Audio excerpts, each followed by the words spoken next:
بسم اللہ الرحمن الرحیم۔ معزز سامعین السلام علیکم۔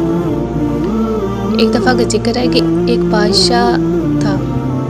ایک بادشاہ کا ایک عزیز ترین حجامی تھا۔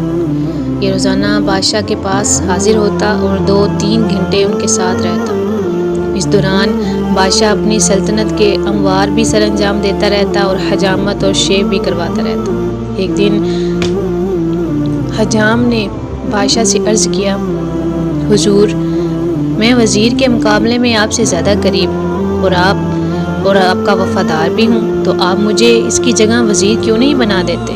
بادشاہ مسکرائے۔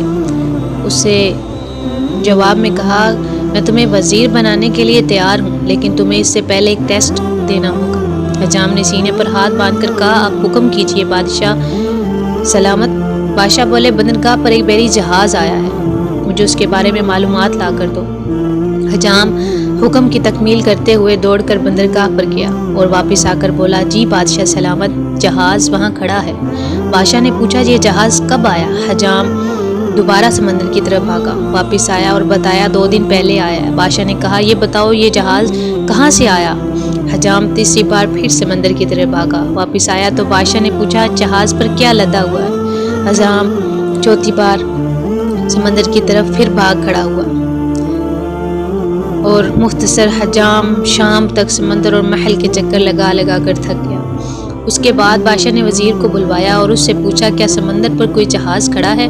وزیر نے ہاتھ باندھ کر عرض کیا، جناب 2 دن پہلے ایک تجارتی جہاز اٹلی سے ہماری بندرگاہ پر آیا ہے، اس میں جانور، خوراک اور کپڑا لدا ہوا ہے۔ اس کے کپتان کا نام یہ ہے، یہ 6 ماہ میں یہاں پہنچا، یہ 4 دن مزید یہاں ٹھہرے گا اور یہاں سے ایران جائے گا اور وہاں 1 ماہ رکے گا اور وہاں اس میں سے 209 لوگ سوار ہیں۔